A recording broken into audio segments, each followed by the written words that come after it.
Krishna, Rohinipriya, Prabhu, can you hear me? Yes, Prabhu. Am I visible? Oh, I need something. Hare Krishna.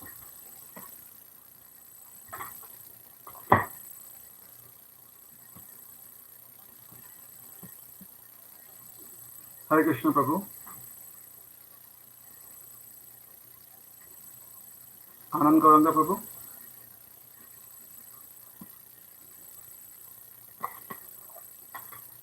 Hare Krishna.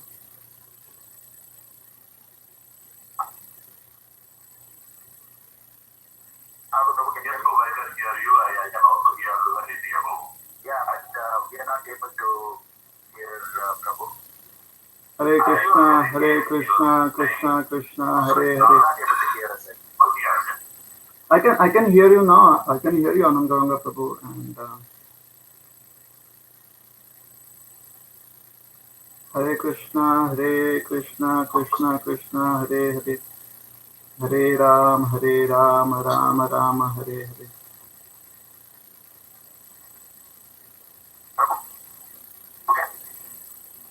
Anand Gauranga, Prabhu, I think you're cracking up, but is my voice audible?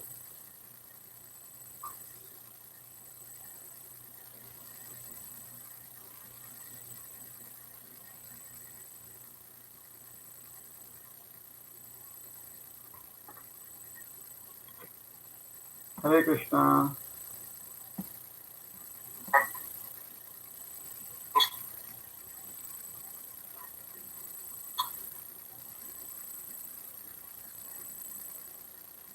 I really am not able to hear you because your voice is cracking up. Um, Sometime back I could hear you and I could hear Amal Thakur Prabhu.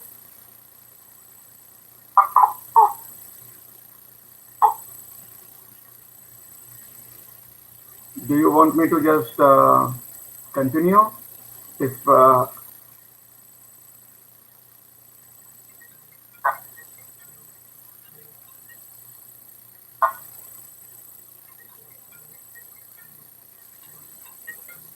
Hare Krishna.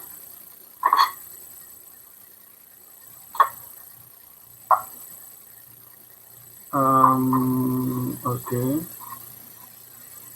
Anandoranga Prabhu, you're trying to call me both ways. Okay, let me do this. Hare Krishna. Prabhu, you can get started, Prabhu. Okay, I can get started. All right, perfect.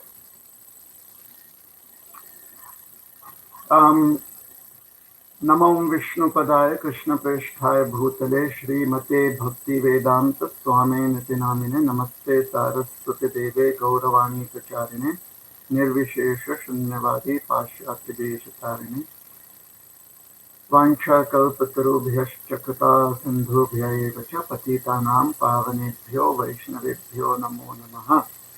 जय श्री कृष्ण चैतन्य प्रभु नित्यानंद श्री अद्वैत गदाधर श्रीवासादि गौर भक्त वृंद।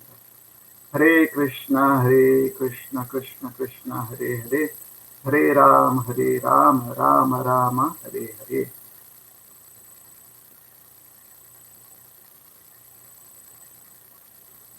Hare Krishna. So I'm really very sorry because of some internet issues. We could not log in earlier. So I have little time and I will directly go to my presentation. So today's presentation is on an interesting topic: honesty, a rich legacy. We have heard about honesty as being the best policy. Um, Jokes apart, sometimes people say that, well, honesty is the best policy unless until you want people to really like you. That's a humorous way of putting it. Or another uh, humorous beginning to this presentation would be that a man was talking to his son, and he asked his son that did he mm, cut the cherry tree that was there in the backyard. So he cut it and bring it down with a chainsaw. And well, the cherry tree was very dear to the father, so the son said no. So the father, wanting his son to be truthful if he had done it, told him a story. He told him a story about George Washington. He said George Washington, when he was a young boy, uh, he had cut down a cherry tree, and his dad had asked him if you have done it, and he had said no. And his dad had told him about being honest, and it had uh, impressed the young mind of George Washington, and George Washington had accepted that he had indeed cut the tree, and he was sorry for being untruthful, and he repented, and he decided uh, henceforward, since then, that he would always be truthful. So when the son heard the story, then it affected him, and he also accepted the fact that he did bring down the cherry tree. So his dad immediately gave him some kind of punishment. So the son was a little taken aback, and he asked his dad that why does George Washington get rewarded for his honesty, and why am I being punished for being honest? And his dad replied that when the cherry tree was cut, George Washington's father wasn't up in the branches. So um, we've heard of this thing called as we've heard of this proverb, if you may, as honesty being the best policy. Uh, and indeed, it is something to think about. It is very, uh, it is an interesting quality in humans.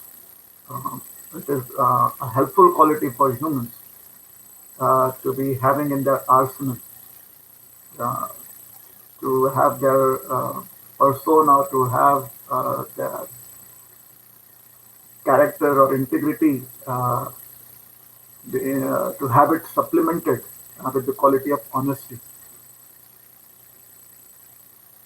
Another joke about honesty is that um, a person was being asked in the interview, and the interview was being conducted by none other than the CEO of the company. So the CEO asked him, uh, the interviewee, he asked him that, what is your weakness? And the person said, the interviewee said, that my weakness is that I am brutally honest. And the CEO said, well, that is something that I don't really, doesn't really matter. And the interviewer said that I don't really care about what you think, being brutally honest. So um, understanding, just trying to open up this topic about honesty. Uh, what is it? Uh,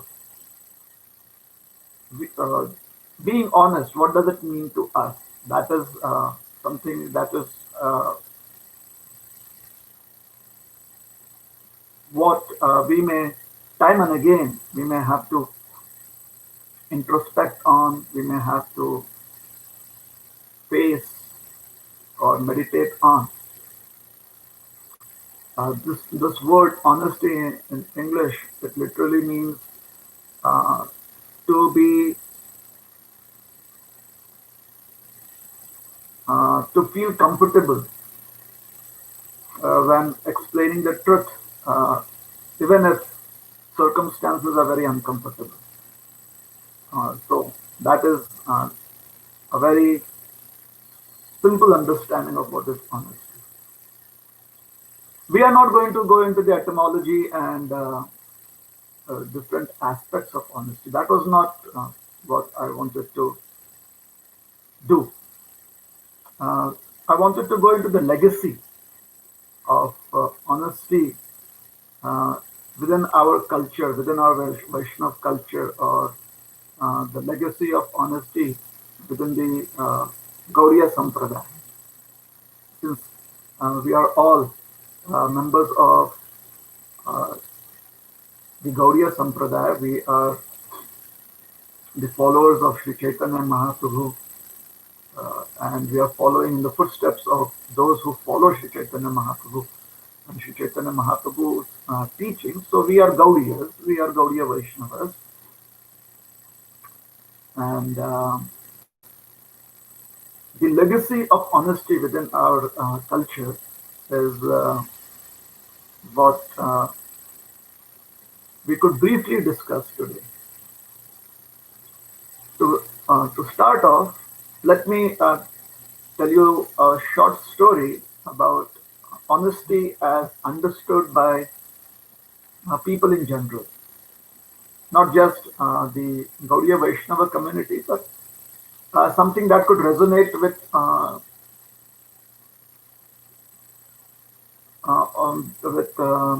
everyone in the human race, with every single person who is a human. So this story is about um, a farmer, a rich farmer, if you may. And the rich farmer wanted to purchase a horse. So he went into the market, and there was this merchant that was selling horses. So finally, a deal was done, and a horse, the desired horse, was purchased by the farmer. He paid the cost, and he got the horse home. Now,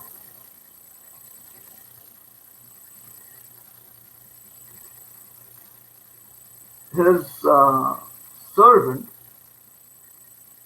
who was uh, given the service of taking the horse to the stable and making the horse comfortable, comes back to the rich merchant and tells him that under the saddle, you see, along with the horse comes the saddle. So under the saddle, he had found a small velvet bag full of diamonds, and really sparkling diamonds. So he brings that to the rich merchant, um, being very honest about it. He found the diamonds, and he got it to the rich merchant. So he was being straightforward. Maybe it was his honesty, or maybe he was concerned that if he did not do so, and if it was, and if the rich merchant had himself put the bag there, then he was in trouble because he was the only person who was handling the horse right now. So, be it whichever way, he brings the bag, the small velvet bag, to the rich merchant, and the rich merchant says, "Oh, I have to return it back to the horse seller, the merchant who sold me the horse."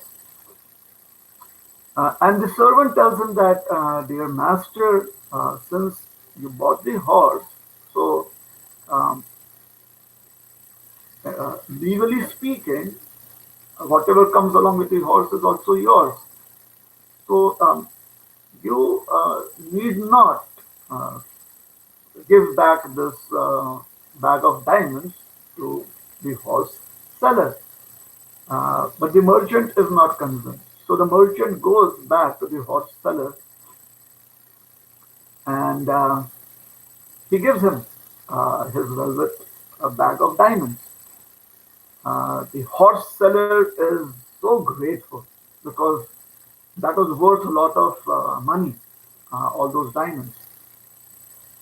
So, out of his gratitude, he asks the merchant, uh, he asks the horse seller asks the rich farmer to pick any one of those diamonds and take it as his reward, or accept it as a gift of gratitude, whichever way.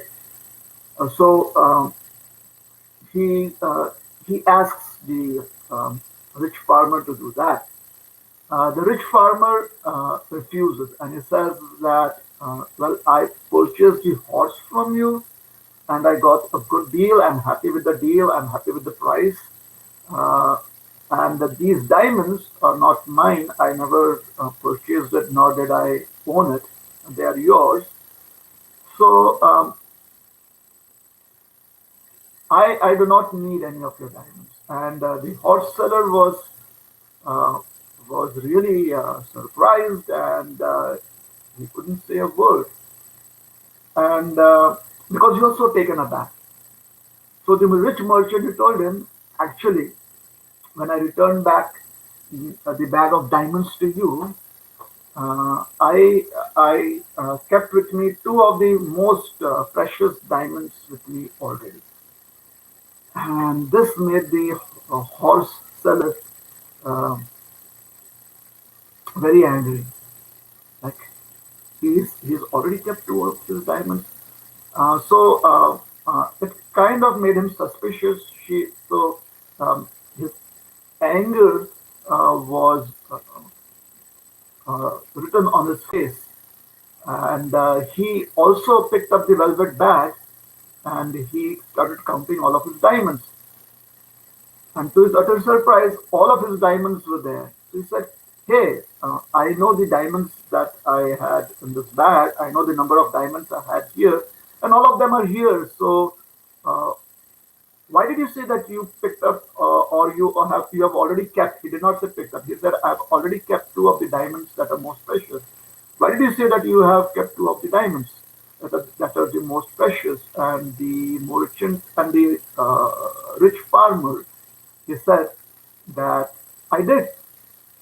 The two of the most precious diamonds that I've kept with me, that I've already uh, mm, that is there with me, is my honesty and my self-respect. And saying that, he thanked the horse seller and he left. So this story could resonate with a lot of people, and unless and until uh, one is a little skeptical, or one has a crooked bend of mind, a crooked bend of yeah, mind, one would be definitely impressed by the story. Um, in a little different way, we could say that honesty, or somebody, it's just another joke that honesty is the best policy unless and until you want to please everyone. And the concomitant to that could be that by the process of elimination, dishonesty could be the second best policy. If you really want to uh, become rich, etc. There are so many ways people try to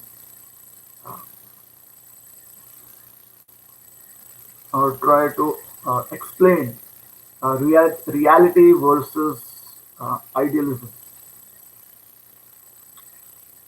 Uh, well, everyone is free. This is a free country, so everyone is free to have their opinion. A free world, a free country. So if that suits you, it's helpful. That is your decision. As far as we are concerned personally, honesty does help you have more peace of mind, being honest and being truthful. And one need not be always ravished by the ill effects of time just because one is honest. Sometimes such a picture is painted that if you're honest, then most probably you won't do well in life, and you wouldn't have facilities in life, and you wouldn't be wealthy and rich, etc., etc., etc. Statistics prove otherwise too. Now coming to the legacy part. A legacy. What is a legacy? A legacy is this very, very powerful uh, moment. It is a very powerful incident or experience or a trait that has been passed down from one person to another, from one generation to another, from mm, people to people. So that is a legacy. It is something that has been passed down, which is very, very um, important and valuable. So honesty, a rich legacy.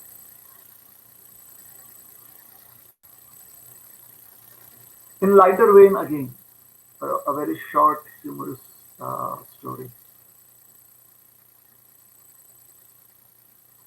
A person who was a very good example of somebody who had made it from rags to riches, was being interviewed and was being asked his story that at one point of time you did not have much and now you are in the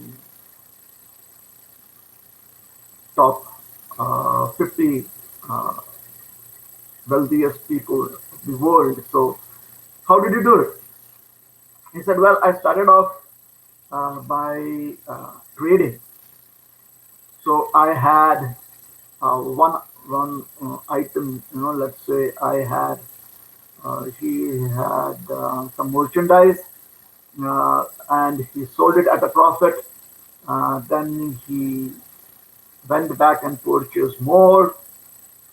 Let's say he had one article and he sold it uh, for a good profit, and then he purchased two and he sold that for both of them for a good profit. So he purchased four, and the next day he sold that. So a story of somebody who had worked very hard. That was the beginning. So he said, I had one and I sold it off. Then I purchased two and I sold them off. Then I purchased four and I sold them off. And then my rich dad died and he gave me a rich inheritance. And that's how I became rich. So especially in the spiritual circles, this story could be very meaningful. Many a times we feel that honesty is simply about our own efforts. It is about what we have and how we use it and how we practice it. At the same time, uh, honesty would only pay dividends uh, if there is the element of mercy or benedictions, so to say, blessings, and a lot of mercy and blessings. So now I would want to narrate uh, a beautiful incident, a beautiful pastime that has been described by Vrindavan Das Thakur in the Chaitanya Bhagavat. There is a shorter version, it is just a passing reference of this pastime in the Chaitanya Charitamrita too. However, Krishnadas Kaviraj Goswami, who is the author of Chaitanya Charitamrita, he uh, declared in his writings, when he was writing the Chaitanya Charitamrita, he made a statement that all that has been described by Vrindavan Das Thakur would only be referenced by him in the Chaitanya Charitamrita without going into details. So the details are available for the readers to read in the Chaitanya Bhagavat. So in the Chaitanya Bhagavat, There is this uh, chapter which describes the glories of great saintly personality, Haridas Thakur. Very famous, very well known in Gaudiya Vaishnava circles. Um, Thakur Haridas was born in a family of Yavana. The Chaitanya Bhagavat always uses this term, Yavana. Basically, um, if a person, this is about roughly 500 years ago, uh, 500 to 600 years ago. So during those times, uh, in what is present day India or the present day Indian subcontinent, in those times, uh, the norms or the way human society functioned was guided by what we call today as the Vedic principles. So there are certain cardinal features of the Vedic way of life, and if someone was practicing anything different, then they were considered to be outside of the Vedic system of life, and there were various terminologies attributed to them.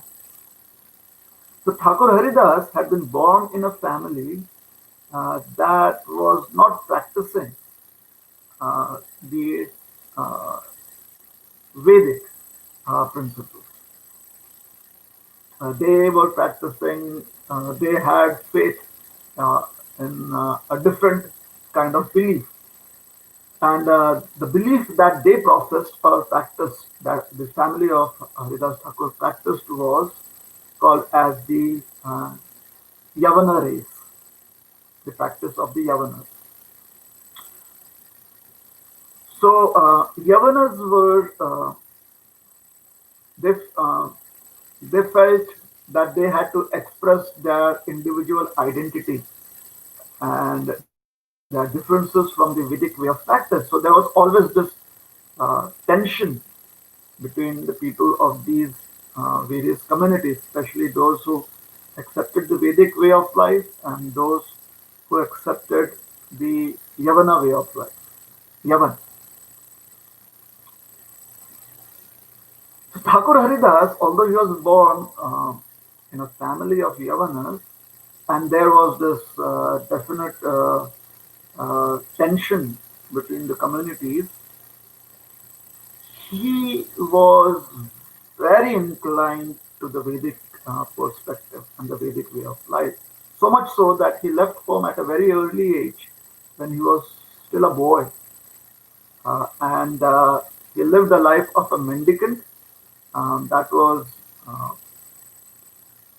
practicing a spiritual, the life of mendicant practicing a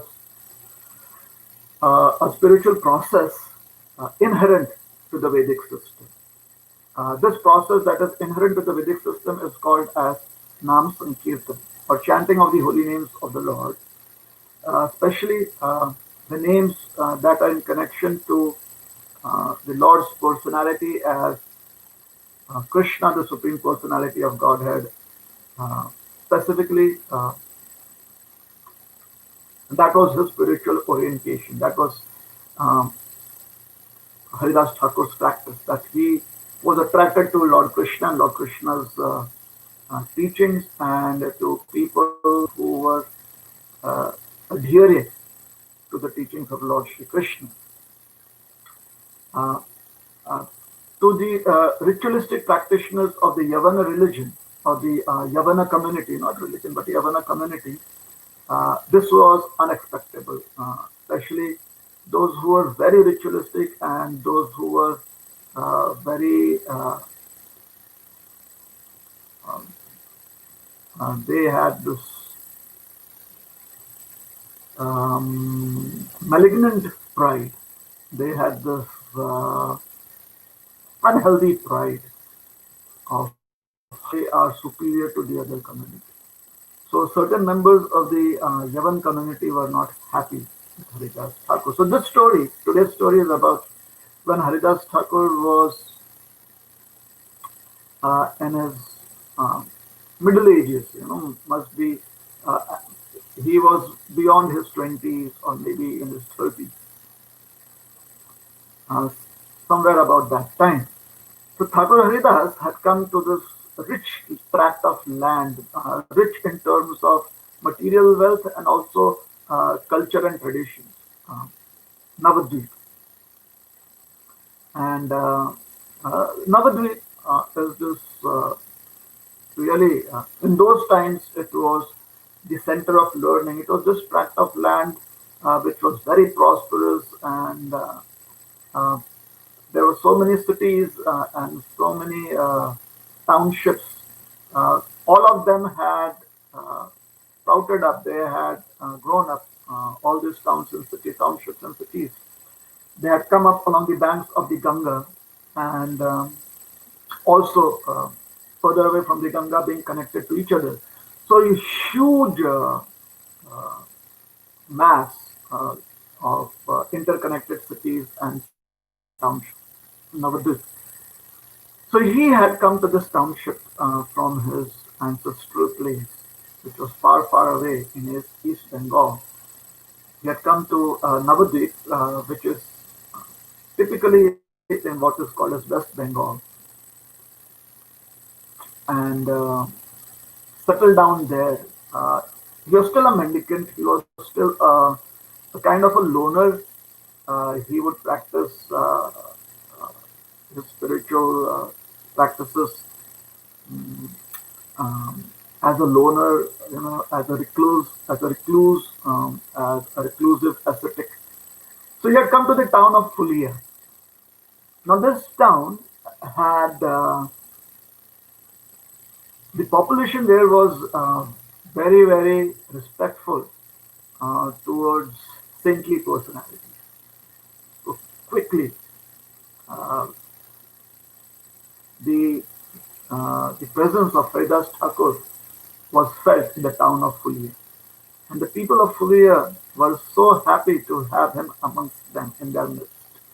And at the same time, because naturally, if if you have uh, a particular orientation in life, if you have a particular outlook in life, and if you find people who embody that uh, a lot, then you tend to offer respect to them. So Haridas Thakur was offered a lot of respect. I mean,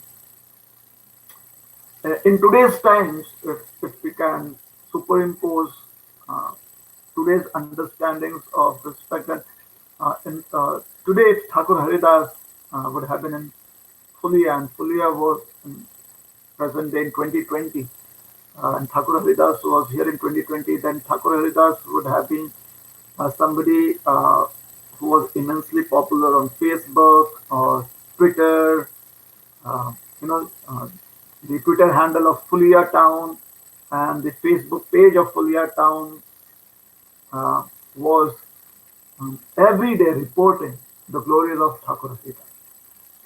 Just to kind of help us understand how popular he was.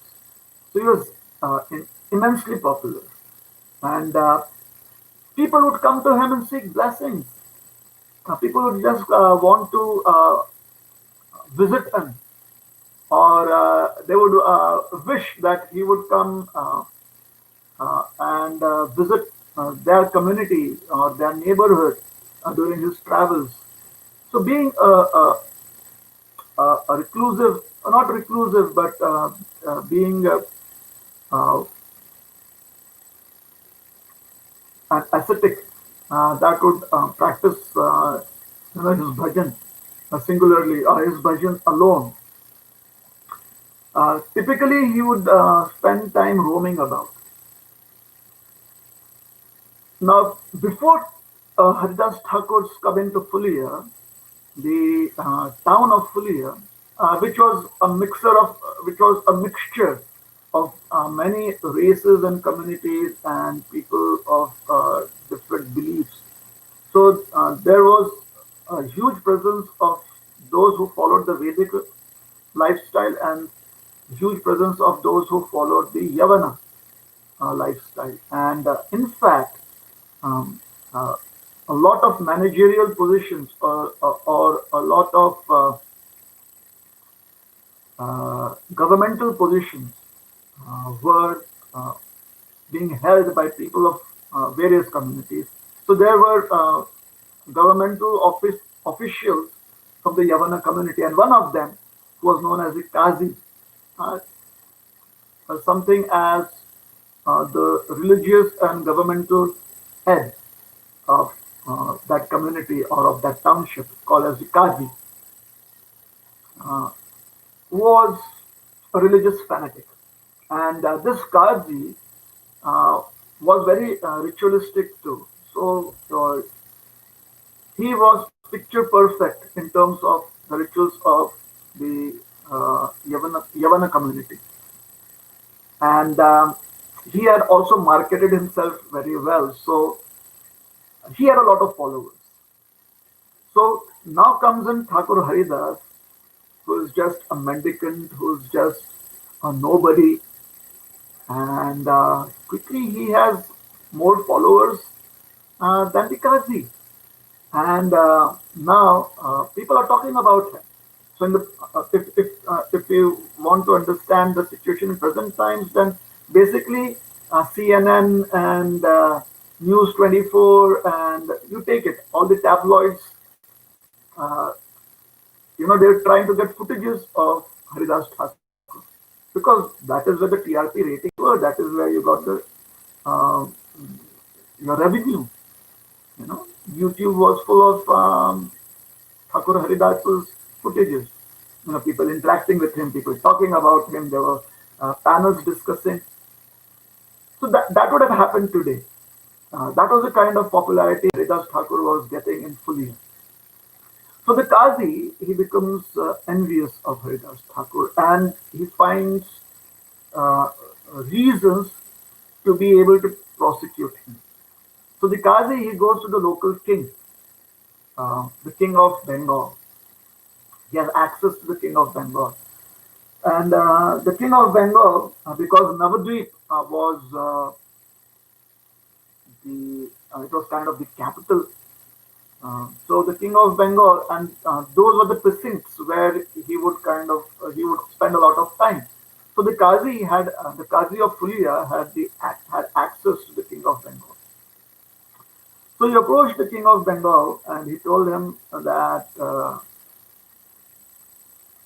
this person is a menace to society. He's a menace to the Yavana community, and he kind of painted a picture of Haridas Thakur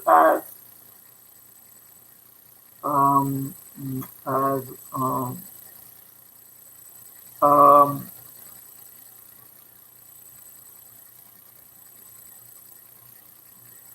as a criminal or as a person who as a dangerous person. He painted a picture like that. Somebody who is a danger to authority and to the government, like that. The Qazi had a lot of clout. Trying to understand what is the position of Qazi. A Qazi um,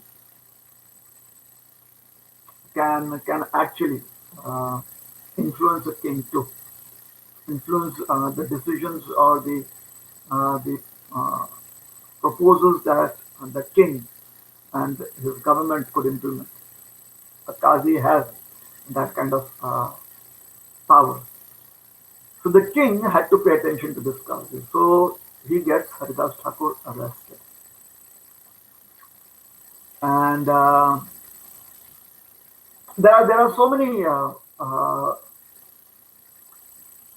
the Chaitanya Bhagavat gives us references of how Haridas Thakur, when he was arrested, uh, he wasn't in any ways fearful. Specifically, Chaitanya Bhagavat mentions that that since Thakur Haridas had no fear of death itself, and death is personified by the mention of Yamaraj. So it is said that Thakur Haridas had no fear of Yamaraj because it is not that he was challenging Yamaraj, he was engrossed in chanting Lord Krishna's names that he had he basically did not have any time or concern for other things like his own personal uh, existence. He did not really have time for that, or he was so involved with serving Lord Krishna uh, through the chanting of his holy names that he was completely satisfied, and his satisfaction, the satisfaction that he felt, removed any uh, chances that one would have of being fearful of material existence. So sometimes when we say that if you are spiritually alive, then one, or if one is spiritually engaged, then one has no time for being distracted by material forces, by material distractions. What it what it typically means is that one is so satisfied. That is the understanding. One is so full. One is so satisfied with what one is receiving, what uh, happiness one is finding, or one is feeling, or getting by one's spiritual practices, that one does not, one no longer has any other need. Satisfaction basically means that if one is satisfied, then needs do not exist. So Thakur Haridas was wasn't fearful, wasn't disturbed. Um, and in prison, there were many people who were very much disturbed. There were, a lot of them were political prisoners.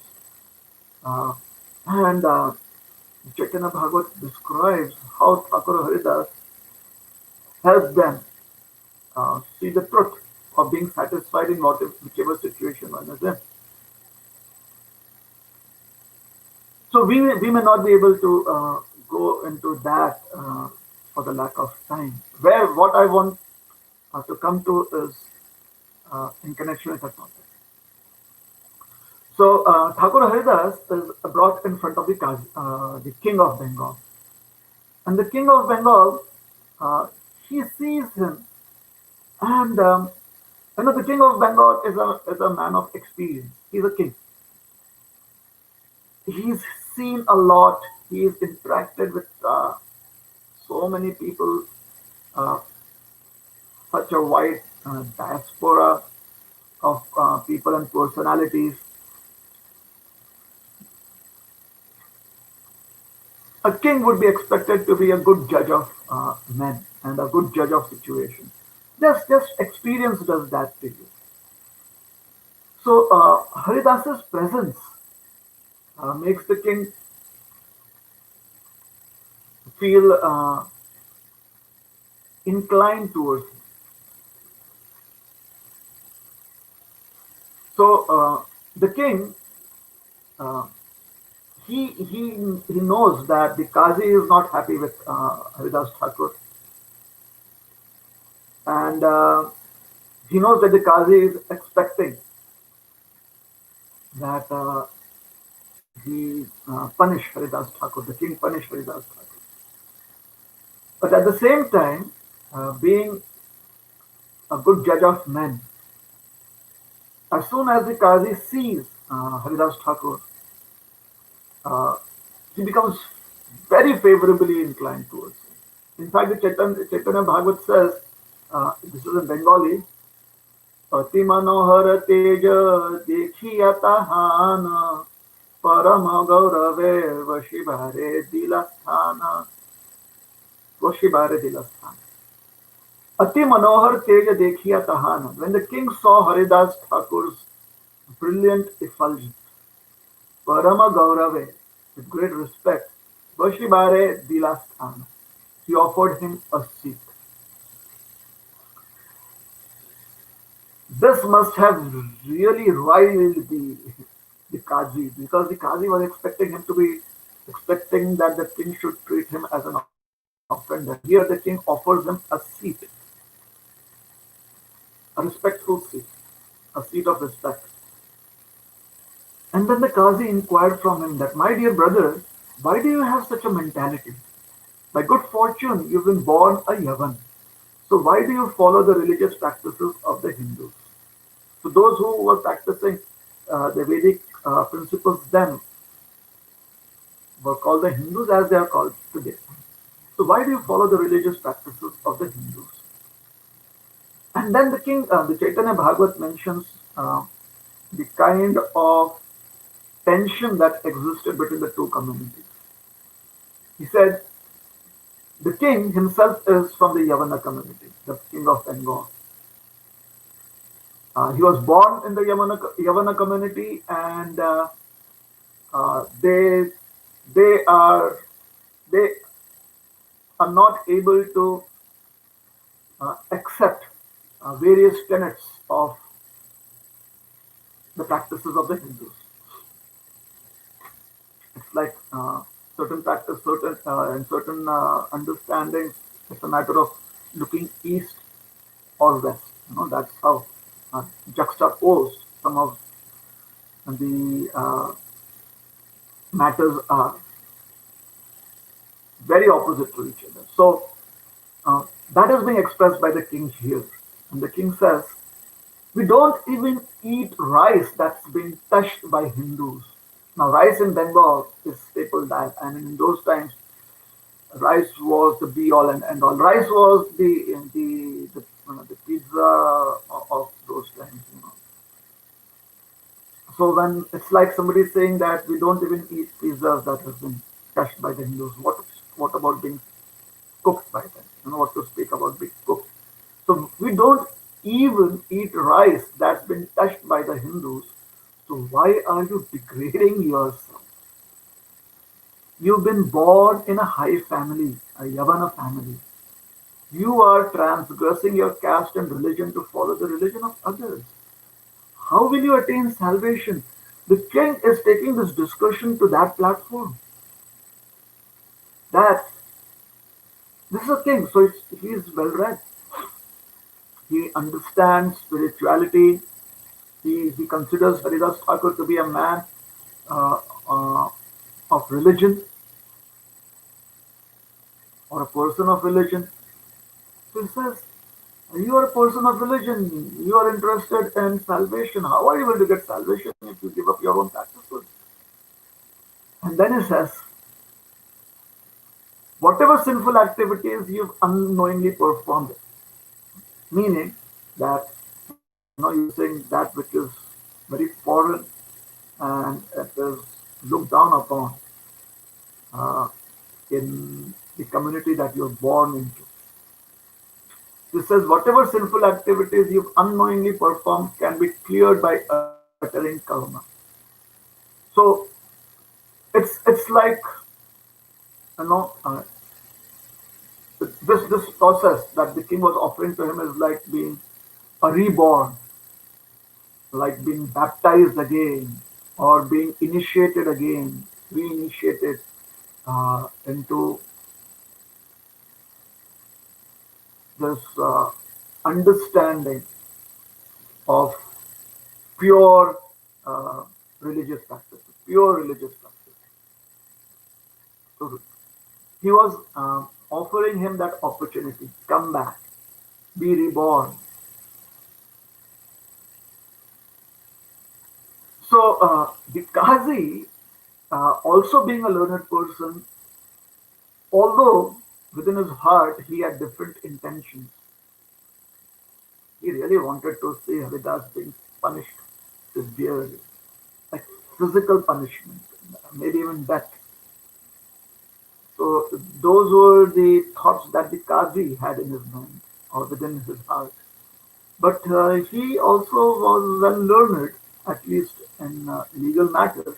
He realized that uh, legally these options should be made available. So the Qazi had to keep quiet. Now the Chaitanya Bhagavat is going to concisely describe this entire incident, and hence we may try not to be melodramatic about it. So very concisely, Vrindavan Das Thakur says, after hearing the king who was illusioned by Maya, so these are Vrindavan Das Thakur's observations. After hearing the king who was illusioned by Maya, Haridas simply laughed and said, how wonderfully the illusory energy acts. He then sweetly said to the king, listen, dear sir, the Supreme Lord of all is one without a second. The Hindus and the Yavans differentiate the Lord only by name. But in spiritual vision, the Lord is one. This is confirmed in the Puranas and the Quran.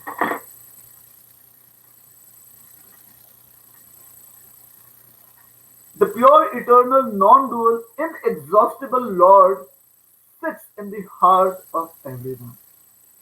So Thakur Haridas is preaching the king.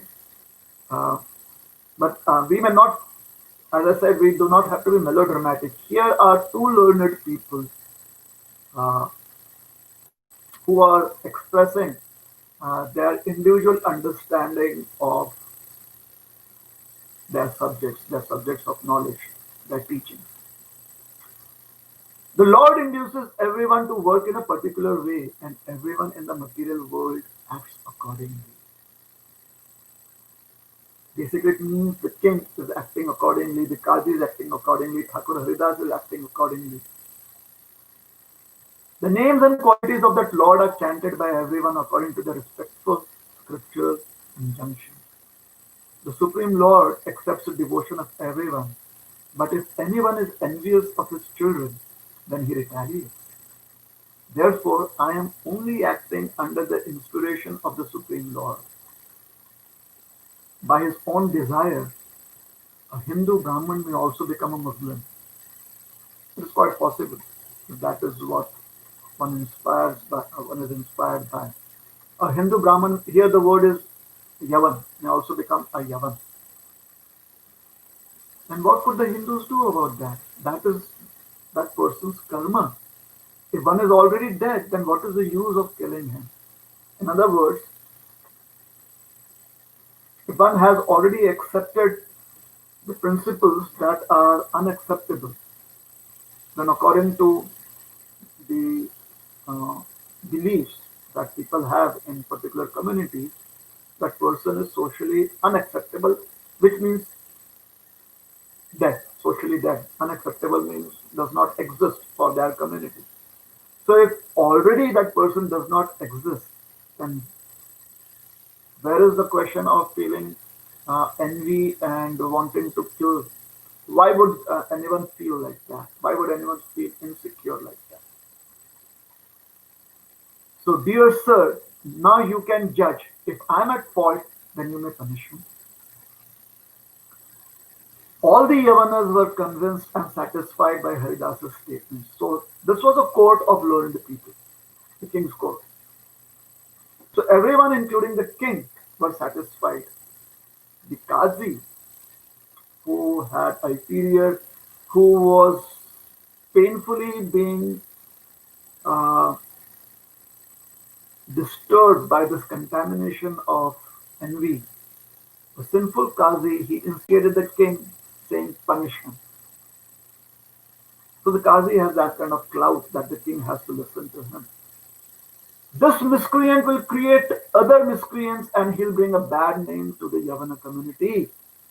Now the Qazi has the right to demand from the government protection on the basis of religious beliefs. And that is what the Qazi was doing here. Punish him! Punish him in an exemplary way so that others may not make the same mistake. Or at least make him recite the confession from the Quran, or let him um, chant certain verses of repentance and um, seeking re-acceptance within the faith. So the Qazi was again reiterating what the king had offered. He knew that Thakur Haridas, or he was hoping that Thakur Haridas would reject it, so he could be punished. But these are the options that the Qazi gave him. So the king again requested Haridas, "Oh brother, just recite the confession, and you'll have nothing to worry. Otherwise, the sinful Qazi will punish you." And as a way of punishment, you will be punished physically, you will be tortured, and no one can. Uh, there has been nobody. People. It is physically not possible to endure such torture. So at the end of such torture, or at the end of such punishment, somewhere um, during the time of the punishment, being physically unable uh, to to tolerate that ordeal, people give in. So anyways, you are going to you'll be forced to recite the confession. So why are you bringing upon yourself additional punishment to physical punishment? Because anyways, that is the situation you're going to find yourself in. So why are you seeking humiliation also? So the king was trying to reason with Thakur Haridas. And these are certain verses that is my focus of this presentation. Haridas Thakur says, one cannot do anything other than what the Lord desires. Know for certain that the Lord awards the results of one's offenses. And this verse has been immortalized for generations in the Gaudiya Vaishnava community. खंड खंड হয় দেহ যায় যদি প্রাণ তবু আমি বদনে না ছাড়ি পরিণাম.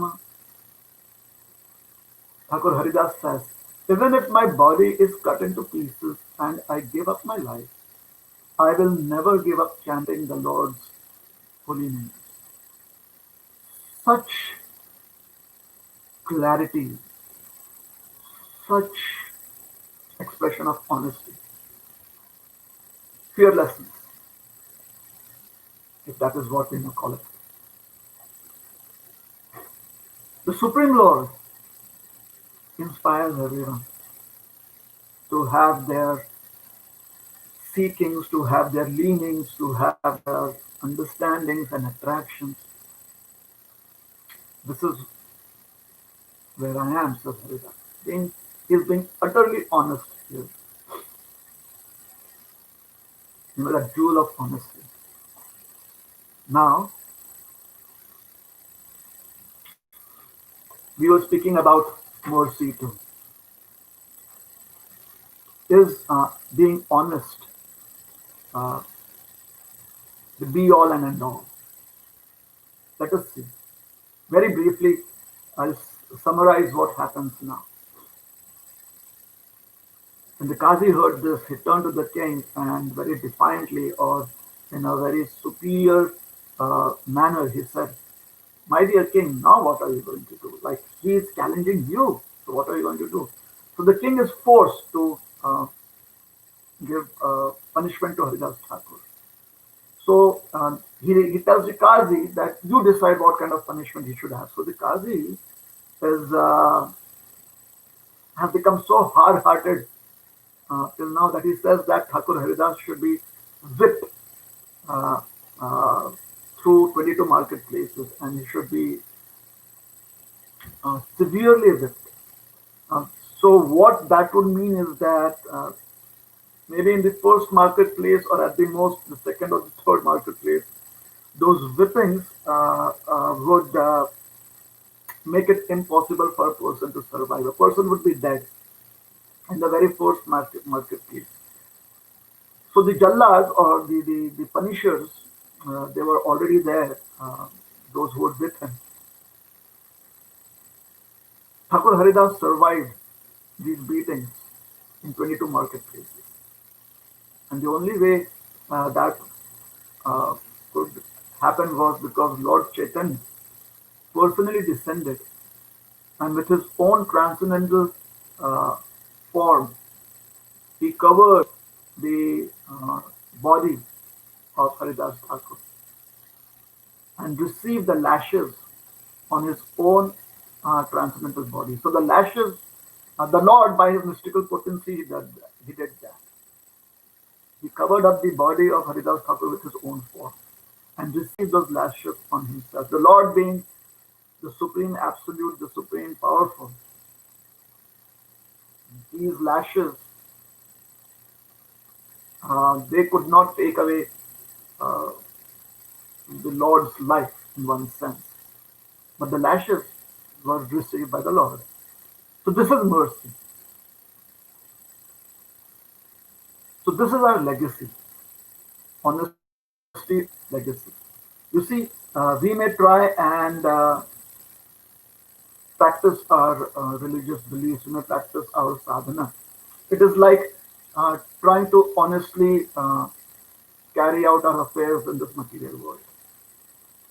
We do our best. It's like the man who was trying to sell one product and get be profited by it. So we do our sadhana, and we benefit by our sadhana. Our sadhana gives us strength, spiritual strength, and it gives us integrity. It helps us become more fixed in our spiritual practices. So that is the profit that we get. With that profit, we buy more. We buy more time, or we trade in more of our material resources in our spiritual practices. So we are like a merchant. We are like somebody who's trading. But at one point of time, we must receive an inheritance. That is the only way to become rich. Going back to that story, uh, the man was struggling and was putting two and two together definitely. But then he received the inheritance from his rich father, and today he is amongst the top 50. So we need to receive that mercy, so that when that mercy descends in the form of blessings of the Lord and our honest practice of our sadhana, then that is in one way perfection. So that is a legacy that is there within our school of thought, within our parampara, the Gauriya Vaishnava parampara. The legacy of such great personalities, the rich legacy of such great personalities as Haridas Thakur. And to conclude this particular incidents from the Chaitanya Bhagavat, when Haridas Thakur survived that, and later on he was once again in the community of devotees, Thakur Haridas, he explained uh, the his having gone through all of that turmoil. He said that I had listened to a lot of blasphemy prior to this. The people who would blaspheme, who would, out of their envy, say so many things about Lord Krishna, about the Lord's holy names. And Thakur Haridas said, since I had heard the blasphemy of the Supreme Lord and his holy names with these years, hence uh, I had to go through this ordeal. It was um, repentance for me. It was purification. It was the process of purification for me. So Thakur Haridas considered that to be his purification, his repentance, or the way that he could be purified for having heard the blasphemy of the Lord's holy name by other people. Um, so, uh, hence it is so rich. That is, uh, it, it gives us uh, goals that we could really look forward to and work hard for. We could really strive to achieve that goal. Not that it is a very lofty goal, no. Why would it be lofty? For as spirit souls, you're part and parcel of Krishna. So we have that facility. That is uh, the substance that we are made up of. We are made up of Krishna's qualities. So it isn't a lofty goal, although it may seem like it right now, but it is definitely a rich legacy that we could understand and we could accept in our lives. If we can accept this mood of taking shelter of the holy names of Krishna, the Hare Krishna Mahamantra, Hare Krishna, Krishna Krishna, Hare Hare, Hare Ram, Ram Ram, Hare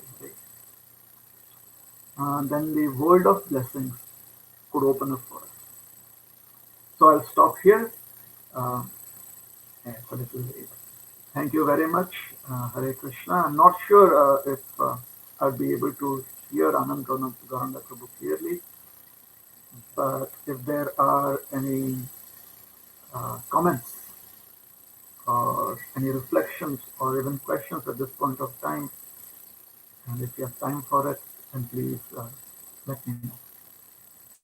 Hare Krishna.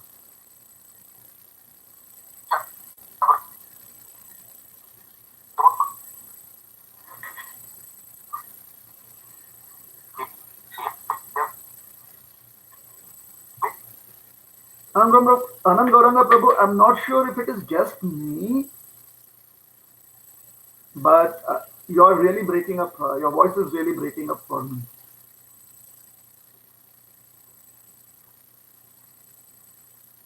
So if there are others on, online,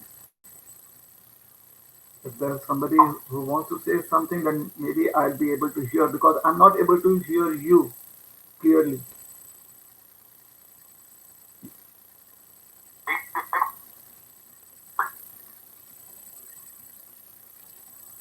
Sorry, Prabhu. Anand Gauranga Prabhu. It is like 1% clarity or less than 1%.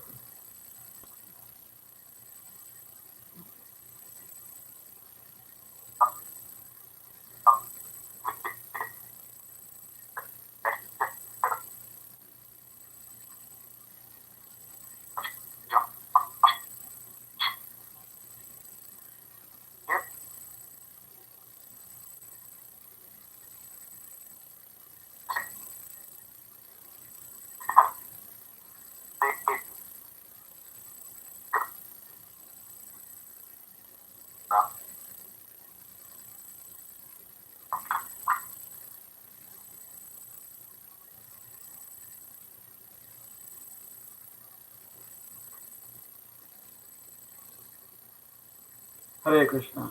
Srila Prabhupada ki jai.